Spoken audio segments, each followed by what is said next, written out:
চলতি বছরে এসএসসি ও সমমানের পরীক্ষার ফল প্রকাশ হয়েছে। দেশের 11টি শিক্ষা বোর্ড আলাদাভাবে তাদের নিজ নিজ ফল প্রকাশ করে। সারা দেশে পাশের হার 68.45%, যা গত বছরের চেয়ে 14% কম। প্রতিনিধিদের তথ্যছবিতে ডেস্ক রিপোর্ট। চট্টগ্রাম শিক্ষা বোর্ডে এসএসসি পরীক্ষায় পাশের হার 72.07%। গত বছর ছিল 82.80%।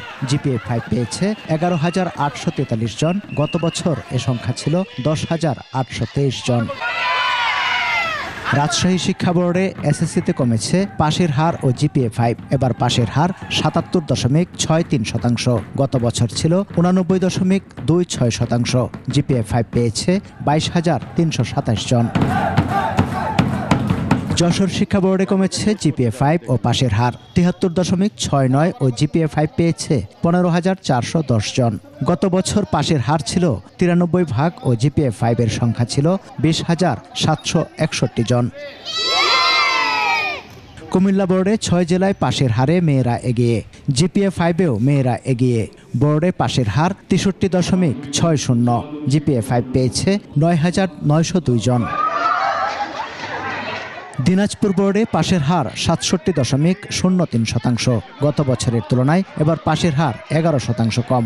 এবার শতভাগ পাশ করেছে এমন স্কুলের সংখ্যা 48টি এবং একজনও পাশ করেনি এমন স্কুলের সংখ্যা 13টি। ময়মনসিংহ শিক্ষা বোর্ডেও মেয়েরা এগিয়ে। পাশের হার 58.22%।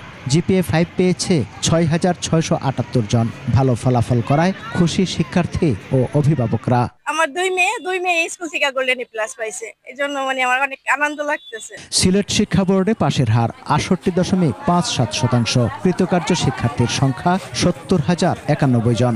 মেয়েদের পাশের হার 68.54 এবং ছেলেদের 68.62%। শান্তি পাইতেছি যে মা বাবাকে প্রাউড ফিল করাইতে পারছি। এতদিনের একটা জার্নি আমার। সাজেশনের বাইরে ওরা যেভাবে কোর্স করছে সেইভাবে আমরা চিন্তিত ছিলাম যে এখানে কি রেজাল্ট করবে। তো বেসিক্যালি দেখা গেছে আলহামদুলিল্লাহ মেয়েটা A+ পাইছে। সমর ইসলাম, ডেস্ক রিপোর্ট, 21 টেলিভিশন।